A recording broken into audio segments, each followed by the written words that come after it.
Acá en Melate acerca de nuestra Teletón, pero me voy a poner de pie para invitar a nuestro queridísimo panelista los días martes. Ya tengo su libro acá, Los porqué de la vida diaria, ahí está. Vamos a preguntar algunos por qué y además preguntas, inquietudes que usted deja en la página web del gran Héctor Vélez Mesa, a quienes lo saludamos. ¿Cómo está, don Héctor Vélez Mesa? Bienvenido. Está gusto verte. El gusto es mío, adelante, asiento.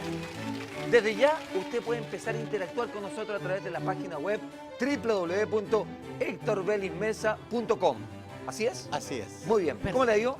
Me ha ido bien, me ha ido bien. Perfecto. Oiga, la gente nos empieza a preguntar, ahí ya está publicada la página web, para algunos por qué, algunas inquietudes que llegan a través de tu página. Me están llegando muchas, Ya. pero muchas, así que tengo harto material para responder. Algunas no aparecen en el libro, pero cuando haga otra edición... Ya tiene alguna idea. Ya tengo alguna ya idea tiene. para incorporar. ¿Hay alguna que te haya llamado la atención y que tú te pones a investigar? Porque hay que decir que Héctor Vélez investiga 1 año, 2 años, cuando Claro. no hay respuesta. No me ha llegado una que no haya podido responder no. de inmediato todavía, ¿ah? Porque muchas veces me llegan esas, Ya. pero las que están llegando son más o menos preguntas que me han estado dando vuelta y que yo ya las había visto algunas, así que incluso a muchos de ellos se las contesto directamente. Perfecto. Mira. Desde la misma página. Desde la misma página la contesto. Me parece muy bien, y Sí. otra la rescatamos acá en Melate por UCB. Vamos a la primera, don Carlos Arredondo de Lo Pinto. Siempre ha tenido la curiosidad de saber de dónde viene la expresión dormir la mona. ¿Qué tiene que ver la borrachera con los monos? ¿De dónde viene dormir con la mona? Yo también tuve mucho tiempo esta idea de qué tienen que ver los Ah, monos. no, yo con mucho los- tiempo dormí con la mona. Que es distinto. Dormía y te fíjate levantabas. que dormir la mona significa Dormía y me levantaba con la mona. acostarse para superar una borrachera, y ahí uno se despierta con lo que se llama la resaca. La resaca. Es una palabra que tiene que ver con el mar. Ya. ¿Ah? Tú te has fijado que el La mar, resaca cuando se recoge. pero ¿no? deja todos los desperdicios, los deja en la playa. ¿no?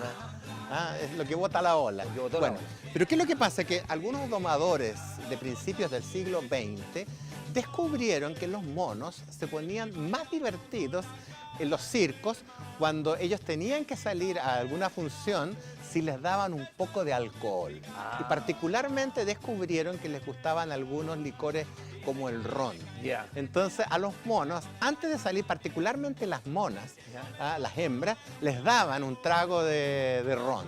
Y llegaba más eufórico ahí a la... Y llegaban bastante más eufóricas, y la actuación les salía mucho más divertida, Ya. les funcionaba todo mejor. Yo siempre he creído que uno con un poquito de alcohol funciona muy bien, pero tiene que ser un poquito Sí. nomás. Ahí está el problema, que lo que no sabemos que lo que es poquito. Es que mi madre siempre me decía a mí, mire, cuando usted empiece a ponerse divertido, pare, me decía. Ahí se va. Claro, es decir, es el primer indicio. Bueno, estos monos parece que le daban su buen... Entonces, cuando terminaba la función, les daba sueño, man, y partían a la jaula y se quedaban dormidos. Ya. Entonces, era dormir la mona. Es que realmente, literalmente, los monos dormían después de la función debido al alcohol. Al que alcohol, había. entonces dormía la mona. Si está Claro. durmiendo el mono o la mona, era después Era del lo alcohol. mismo. Claro, que lo otro era andar con el gorila, ¿te acuerdas?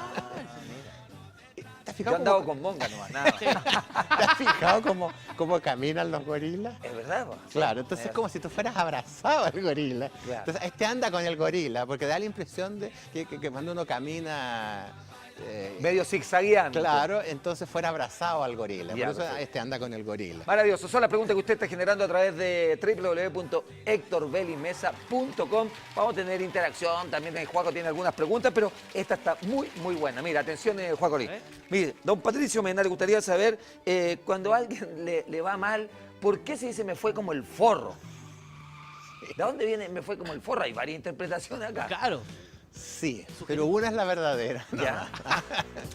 Lo más curioso de esta expresión es que uno la puede encontrar en el diccionario. Si uno va a la palabra forro, Ya. va a encontrar que el diccionario la acepta, pero de otra manera. Es ni por el forro. Ya. ¿Ah? Que es para la persona que...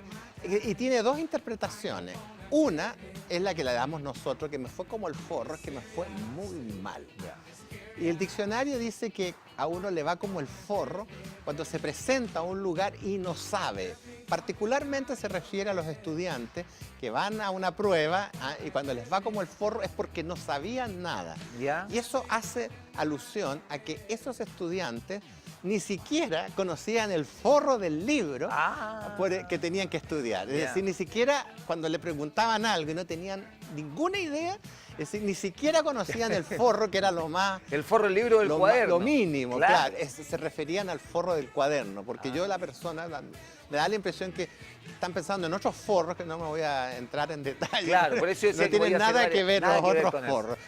Los neumáticos estaba pensando para que no quedan que sean, no Claro. sean mal pensados. Y era por el forro donde uno Era el forro del cuidaba cuaderno. los cuadernos, Claro, los libros. Claro, este ni siquiera se ha preocupado, este no conoce ni siquiera el forro del libro donde está la materia. Esa es ya la interpretación más larga que yo le puedo dar Perfecto. a la explicación, pero es la que da el diccionario. Ya, me Ah, fue como el forro. Eso fue un descalabro. Un descalabro. Lo que ocurrió. Ok. claro. Que normalmente a uno le va como el forro por a veces culpa de uno. No Claro. se preparó, por ejemplo. En el colegio a mí es verdad, yo no veía ni los forros del cuaderno, eso hay que decir. A mí siempre me fue como el Oiga, forro. tipo. Es verdad, yo tenía cuadernos Saró con forro. Mira. Mira, vamos a la siguiente. Dice don Rodrigo Reyes, no le dio bola una vecina muy atractiva. Después del traspié quedó con una duda. ¿Por qué a la persona que se ignora se le dice que no le dieron bola? ¿Qué pasó con esto? A mí no me dio bola. Por ejemplo, Juacolí cuando se enoja a mí no me da bola. ¿A qué bola se refiere? También. Claro, la pregunta es la bola que se refiere.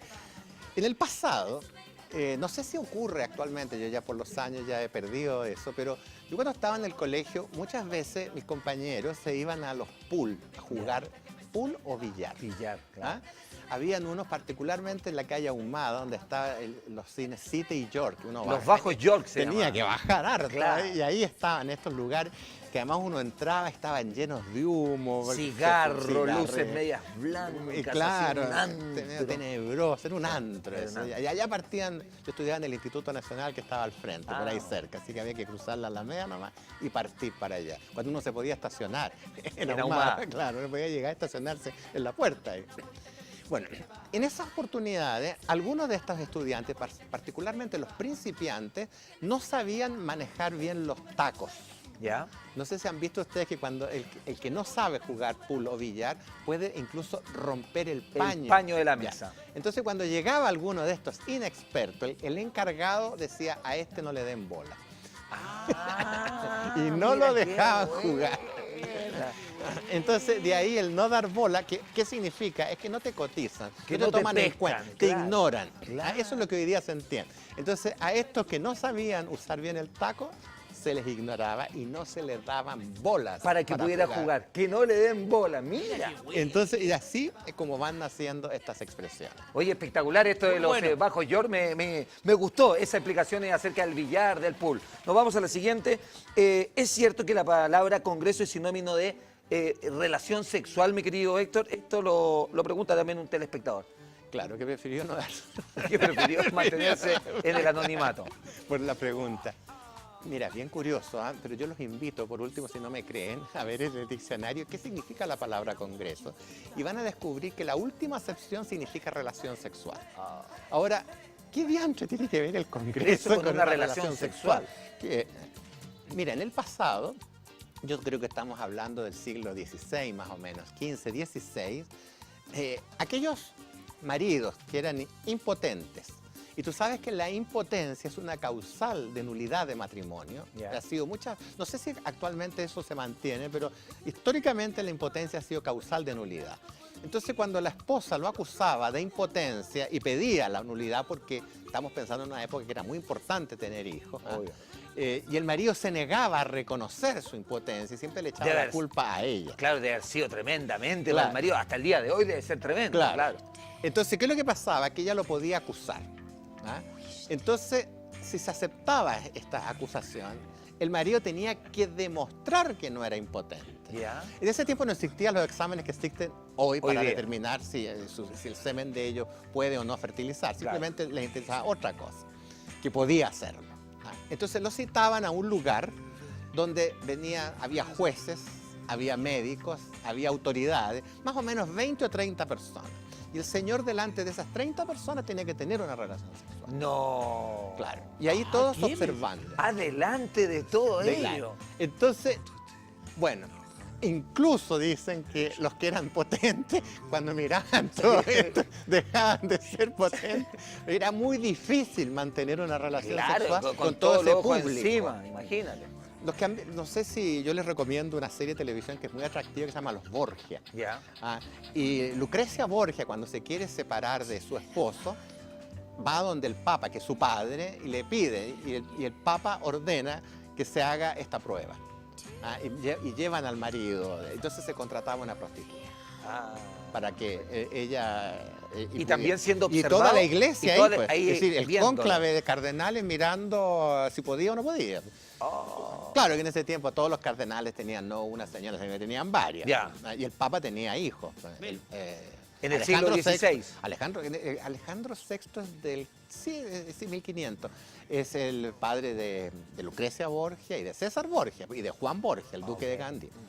Sí. Mira, con historia y todo. Los papas tenían hijos, tenían familia. Sí, pues, bueno, y sí. se ponía entonces a hacer la relación sexual delante de todos. Claro, en el siglo XVII se demostró que esa prueba no tenía ninguna validez. Claro. No tenía, porque era muy difícil que alguien pudiera mantener una relación Pero ¿y esto sexual se con ese llamaba público. ir al Congreso? Porque era un congreso de personas. Claro, por las eso se llama, vamos al Congreso. Vamos al Congreso. Entonces ahora uno podría decir, estuvo en un congreso cuando llegó en la casa. Claro. Y no miente. Claro. Por ejemplo, a Joaquín Rato le toca un congreso, ¿no? Claro. Muy bien. Claro. Así es. A Jimena Malferrer la vamos a invitar a Valparaíso. Varios de orador. Claro. Faltan varios que lleguen a Valparaíso. Claro, va a exponer. Va a exponer, Va a claro. exponer Muy en el bien. Congreso. Claro. Mira cómo se va aprendiendo con Héctor Belimés. Usted también mande sus inquietudes, sus preguntas. La dirección de la página web va a aparecer en cualquier minuto en pantalla. Ahí está. www.hectorbelimesa.com. ¿Tienes una tú, Juaco? Porque yo voy a seguir con... Vamos con eso. Sí, Daniel Oreja, tengo una aquí que lo hace Ruth Sepúlveda. ¿Ya? Cierto, se la escribió a Belis Mesa. Dice, ¿cuál es el origen de la expresión el pago de Chile? Bueno. Esa es la ingratitud. Ruth Sepúlveda. Esa es la ingratitud. La ingratitud, el pago de Chile. Que lo han recibido gente muy importante en nuestro país que le han dado el pago de Chile. Esta respuesta es el olvido. Claro, se la quiero dedicar a alguien especial. ¿Puedo? Claro. Esta respuesta y todo eso se la dedico a toda la gente del registro civil. Muchas gracias. El pago de Chile. Se puede entender de varias maneras. Ya, mira, el pago de Chile realmente era el pago de Chile, era literalmente el pago de Chile. En la época de la colonia, los funcionarios coloniales recibían sus emolumentos, sus honorarios desde el virreinato del Perú. Entonces salía un barco desde el Callao que llegaba al paraíso y en ese barco venían los sueldos de todos los funcionarios coloniales. Muchas veces este barco en el camino no se perdía, era asaltado por los piratas, lo hundían y se llevaban todo lo que... Y no llegaba el barco. Entonces a veces pasaban meses en que estos funcionarios no tenían ni qué comer y vivían un poco de lo que era la generosidad de los vecinos de las colonias. Entonces el pago de Chile era ese olvido, porque los de allá no tenían idea además.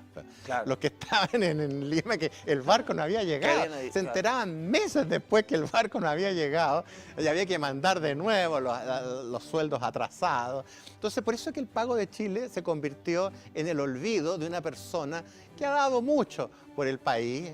Mira, por ejemplo, ¿quién recibió el pago de Chile? Yo diría que fue uno de los peores, fue Gabriela Mistral. Gabriela Mistral, cuando le dan el premio Nobel el año 1945, fíjate que no había recibido el Premio Nacional de Literatura. Se lo dieron 5 años después. Entonces, un pago de Chile. No, cuando tú lees eso te da como vergüenza. Decir, ¿cómo de antes 5 años de cara, iba a decir cara dura? Cara dura, para no decir esa cosa ya. No le daban el premio. Debería haber sido inmediato o haber sido antes. Imagínate que le reconoce la Academia Sueca afuera su talento, y no en su sus méritos, y acá se demoran 5 años. Mira, se ganó el premio Nobel y todos los años... Y Gabriela Mistral, mira, todavía no está como para el Premio Nacional. Ese es el pago de Chile. El pago de Chile lo recibió María Luisa Bombal. Claro. Gran escritora, una de las más importantes escritoras chilenas, nunca le dieron el Premio Nacional. Y así pues hay una lista. A propósito de eso, 2 preguntitas cortas. ¿Es Nobel o Nobel? Nobel. Nobel. Nobel. Hay una regla que tiene el castellano con respecto a los apellidos que son de otras lenguas. y es que hay que mantener la pronunciación del lugar de origen. Y él era Alfred Nobel. Entonces el premio es premio Nobel. Entonces eso significa que es una palabra aguda, que el acento lo lleva en la E. Pero como termina en vocal, no se pinta como le enseñaban a uno en el colegio. Nobel. Todas las palabras tienen acento. Oye, muchas personas en la televisión, en los noticieros dicen Nobel. Es decir, ¿Y eso? todos. Todos. No algunos. Nobel. Mira cómo se va aprendiendo con Héctor Es Bellingham. Nobel. A propósito de sueldo y todo eso, el pago de Chile, ¿es verdad que la palabra salario es porque se pagaba en sal? No es que se pagara en sal, sino que al soldado romano se le agregaba una cuota de sal al dinero que recibía él. ¿Y por qué una cuota de sal? Porque la sal siempre ha sido muy apreciada, sobre todo cuando no existía la refrigeración, y que además vino a existir hace, digamos, un poco más de 100 años nomás, la refrigeración. Entonces, la sal permitía mantener los alimentos. Entonces no se echaban a perder. Entonces por eso que la sal siempre ha sido muy valiosa y es para establecer algunos equilibrios del organismo, por ejemplo. Perfecto. Por ejemplo, dicen que el beso tiene está relacionado con el tema de la sal, que el ser humano, las primeras veces que se acercó a otro no fue para besarlo, sino que fue para pasarle la lengua, fue por el cuerpo para sacarle la transpiración, y de la transpiración la sal, que la necesitaba para su organismo. Entonces, cuando ya eso no fue necesario, descubrieron que ese ejercicio era atractivo. Y según dicen algunos expertos, habría nacido el concepto del beso. Mira. Entonces tiene una doble lectura ese comercial cuando dice, te saco la sal. Que lo hace la gran Marisela Santibáñez. Vamos a otro, dice, a doña Sara Pino siempre le ha llamado la atención que por qué a las prostitutas también se les llama rameras. A mí también me llamó muchos años la atención. ¿Sí? Claro, que no podía encontrar la relación hasta que un día por ahí leí la historia, que en el pasado, sobre todo en algunos boliches de los sectores más alejados de la ciudad, más bien cercanos a los extramuros, se colocaban algunos negocios donde había un servicio de prostitución encubierto. Entonces, pero clandestino. Pero ¿cómo se enteraba la gente de eso? Porque colgaban una rama en la puerta. Entonces cuando uno iba pasando, mira, aquí hay una rama. Entonces significaba que adentro uno podía preguntar si estaba el servicio. Otros dicen que eran las prostitutas independientes, que para precaverse que les fuera a pasar algo, colocaban la rama donde vivían, pero era una rama de salvia. Que tenía la particularidad de la protección. Entonces ellas creían que si colocaban en la puerta una rama de salvia, además de avisarle al que pasaba que ahí había un servicio de prostitución, además ellas sentían que había una protección supersticiosa, pero ellas estaban convencidas que sí. Y de ahí entonces viene la palabra ramera. Con la primera me quedo bastante claro, una rama ahí para avisar que ahí había servicio. Claro. Impresionante. Vamos a la siguiente. Dice doña Alicia Gómez del Monte. Quiere saber por qué en el pasado de las mujeres no se encontraba marido. Se les decía que habían quedado en estado de vestir santo. ¿Por qué la gente que no se le asocia a marido dice, no, está vistiendo santo? Claro, lo que pasa es que hoy día hay muchas frases que ya no tienen mucho sentido, porque hoy día da lo mismo quedar soltero o no, particularmente en las mujeres. La independencia de las mujeres hoy día las ha llevado a que esa independencia ya les dé exactamente lo mismo, a veces casarse o no casarse. Y muchas mujeres se han convertido en son los verdaderos sostenes del hogar. No así en el pasado, que quedarse soltera era mal visto. Era mal visto. Y hasta no hace mucho, incluso les llamaban, se le fue el tren, se le quedó abajo del tren. Se quedó abajo del tren. Pero ¿qué pasa? ¿Por qué para vestir santos? Porque ¿qué posibilidad tenía una mujer en el pasado que no se casara de seguir soltera en la casa? Ninguna. Es decir, entonces, ¿qué es lo que tenían que hacerse monjas? Entonces la mayor parte de las monjas del pasado, en el pasado crecieron las órdenes religiosas, particularmente las femeninas, en la colonia porque no tenían con quién casarse las mujeres por las guerras de Arauco. Entonces la mayor parte de la gente joven tuvo que irse al sur a luchar contra los mapuches de aquel entonces, que veían que le estaban usurpando sus tierras. Y las otras, entonces de ahí nació la mano de monja. Entonces las monjitas tenían, Tenía- ¿qué hacían en el convento? Cocinaban. Vestían santos, Y- claro, había que vestirlo, Claro. y cocinaban. ¿Ah?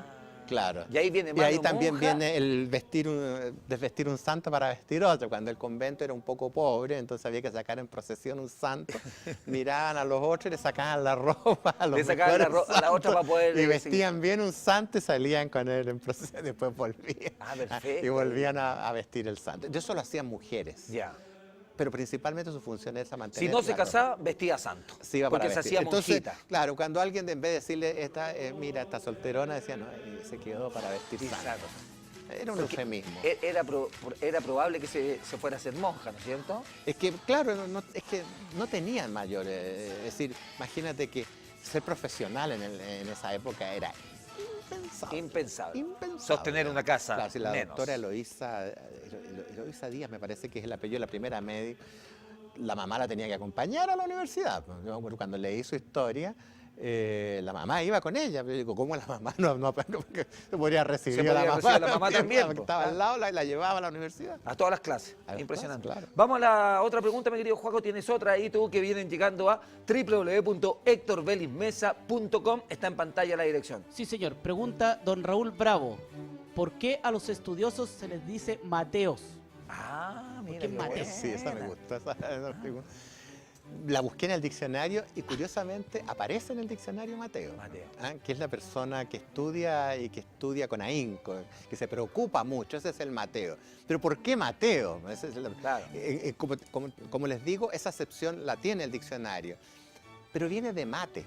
Es ¿Ya? decir, que en el fondo lo que se está diciendo es que el Mateo tiene mucho mate. Y si tú buscas qué significa la palabra mate, también significa cabeza. El mate. Por eso cuando te dicen le pegaron en el mate, Claro. le dieron un cachamal en el mate. Claro. Claro. Entonces, la palabra Mateo nace de mate. Es decir, de la persona cuando le dicen que tiene mucho mate, que tiene mucha Mucha cabeza, es cabeza. decir, mucha capacidad para almacenar información útil en la vida, que es lo que lo convierte a uno en un profesional, en una persona culta. Pero espectacular, ¿ah? Mira, de el Mateo Mateo. de mate. Nosotros con Juacolí tenemos un amigo nuestro que trabaja en la radio, que es Walter Contreras. Él es bien Mateo.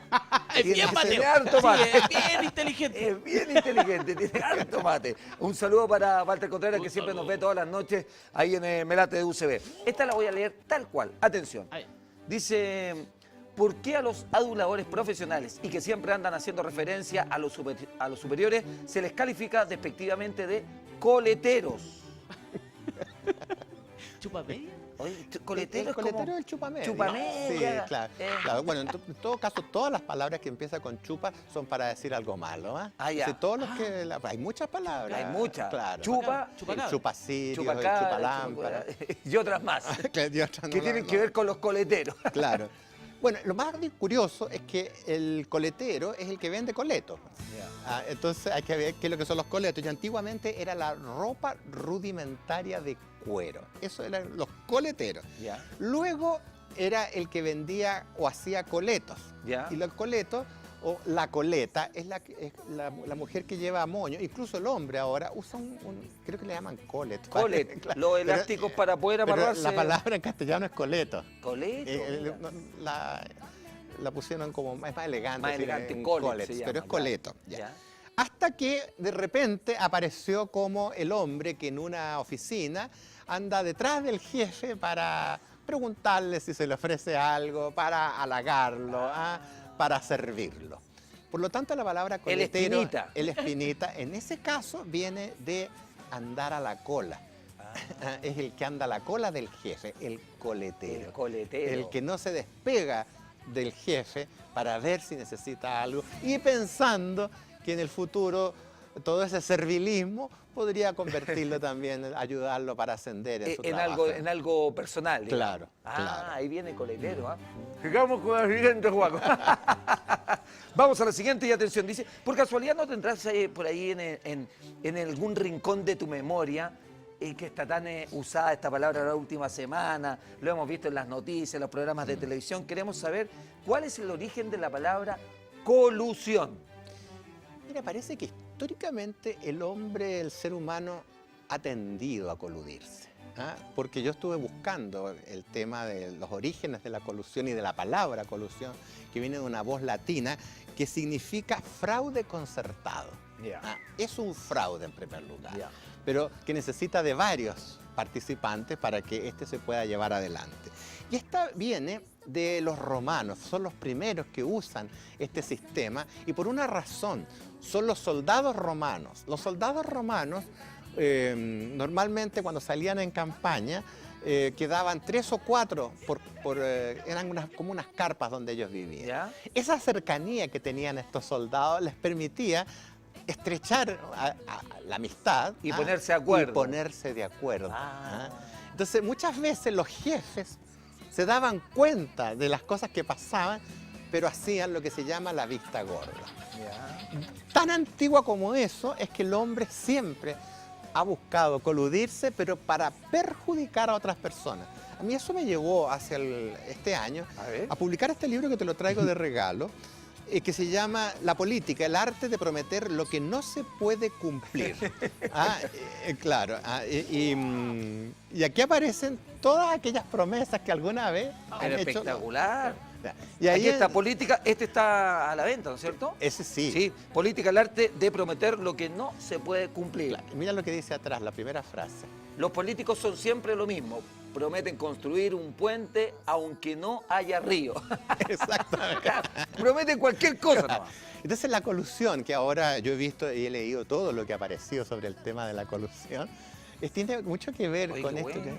Y este es un libro que en realidad yo lo que hice fue buscar aquellas frases que reflejan lo que la gente hoy día cree que es la política y por qué se ha desprestigiado. Claro. Pero en realidad la política ha estado siempre desprestigiada. Claro.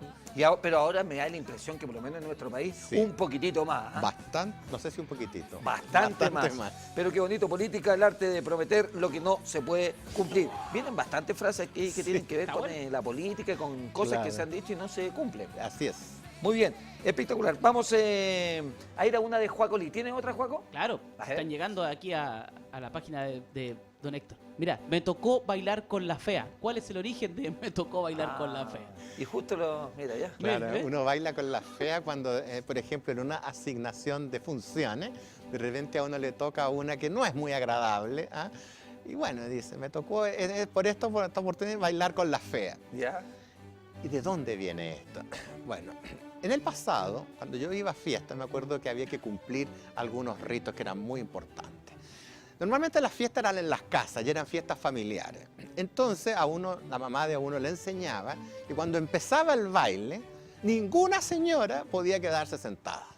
Entonces los varones de las fiestas, cuando partía teníamos que echar una mirada cuando llegábamos a la pista. Entonces estaban las primas, por ejemplo, las amigas de las primas, y estaban las tías, las señoras, la señora Severa. Y había que partir con la señora siempre. Ya. Pero por sobre todo, si había una fea, había que sacarla a bailar.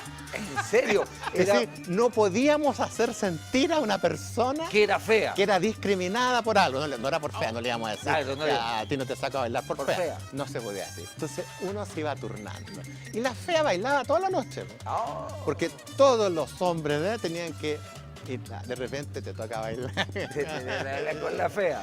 Vamos. Pero uno lo hacía con agrado. Y cuando ustedes llegaban, ¿identificaban cuál era la fea? Uno sabía. Uno sabía cuál tenía. Claro, porque uno prefería bailar con las primas. Claro. Más o menos las primas de la edad, las amigas de la edad. Pero no se podía dejar a una señora sentada. Ya. Es decir, todos tenían derecho a divertirse. Cosa que al final uno lo tenía tan asumido que tampoco era un sacrificio bailar porque la fea bailaba bastante bien. Sí, bailaba toda la noche. Claro. No, entonces uno... Y lo otro bueno que tenía eso es que uno como que... Yo siempre he dicho que uno cuando ya conoce a alguien lo deja de ver feo. Es verdad. Uno se va acostumbrando. Entonces, ¿qué pasa todas las mañanas? Uno tiene que hacer ese ejercicio de acercarse a la gente. Y en ese tiempo uno estaba obligado, pero no era una obligación ingrata. Yo lo cumplía con mucho agrado. Y ahí viene que uno cuando está como en una mala racha, mala suerte, uno baila con la fea. Está bailando con la fea. Claro, está bailando con la fea. Vamos a la siguiente, y esta está muy buena. Atención, queridos públicos de Melate. Un telespectador o telespectadora nos exigió no dar su nombre al aire, pero sí quiere saber de dónde viene y si existe la palabra Loli. Por supuesto ¿De que dónde existe. viene el Loli?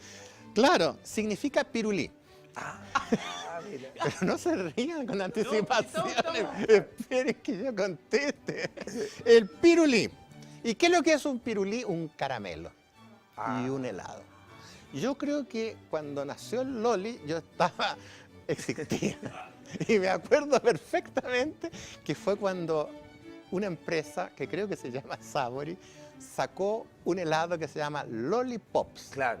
Y que creo que existe hasta el día de hoy Hasta el el día de hoy, Lollipops. Loli, claro, muy bueno. Y después salió, y creo que fue Ambrosoli, que salieron los Loli. Los Loli, creo que habían unos Lolis, me pareció haber Sí, que visto son unos los Loli. Koyak, claro. Es que el Koyak es distinto al Loli. Ah, El- no soy tan experto, Héctor. eso que tienen ahí es un Loli. Ah, permiso. ese, mira, el Era famoso. el famoso Loli. Mira, con el Loli en la mano. Que era como una paletita chiquitita. Mira. Ese es el Loli. Este Loli, tienes razón. Había el Loli de leche y Loli de fruta. Mira. Era muy Bueno, rico el Loli. ¿y qué es lo que es el Loli? La forma acortada de la palabra lollipops, que en inglés hace referencia a un chupete helado. Perfecto. Ya, incluso hay una canción famosa de Jack Jones donde hace alusión a los lollipops. Lollipops and Roses creo que dice. ¿Ah? Entonces, yo estoy hablando, a Chile el Loli debe haber llegado en la década del 60. Y me acuerdo que fue toda una novedad porque era la primera vez que veíamos chupete helados dobles. Claro. Que incluso a veces uno se compraba y lo partía.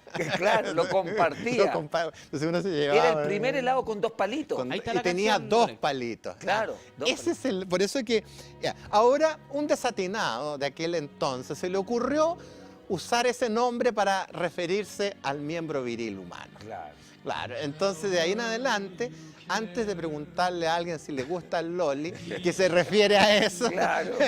es mejor preguntarle si le gustan los dulces. Los Ahí está la dulces, canción, don ¿verdad? Héctor. De Jack Jones. Ahí está A la ver. canción. Efectivamente se llama Lollipops and Pero, Roses. Pero claro, mira. pero tiene que tener cuidado, es muy lenta porque si no nos va a ir como el dulce en el programa. Pero ahí dice Loli, pues. No, pero ahí dice Loli. Es que si nos ponemos muy lento nos puede ir como el dulce. Ve que ahí se me duerme la gente acá en Melate. Pero mira que Es rápido nuestro DJ, ¿ya? qué Juan Loli. rápido para Ahí está la escuchar a canción. Jack Jones. Ahí está Jack Jones. Claro. Claro. Ella la canción es linda. Lollipops and Roses. Mira, Loli y Rosa. Me llevo Loli y Rosa. Dulce y rosa, muy bien, Loli y rosa, muy bien, ¿ah? Ahí esto era la definición para nuestra amiga telespectadora que tenía la inquietud acerca de la palabra Loli. Héctor, te queremos agradecer tremendamente que haya estado en nuestro programa. ¿Nos encontramos la próxima semana? Sí, nos encontramos la próxima semana. Perfecto. ¿Ah? Y la gente que te visite en la página www.hectorbelismesa.com. Y te dejé un mensajito por ahí. Ah, tienes toda la qué razón. bien. Queremos mandar un tremendo saludo a don Pero antes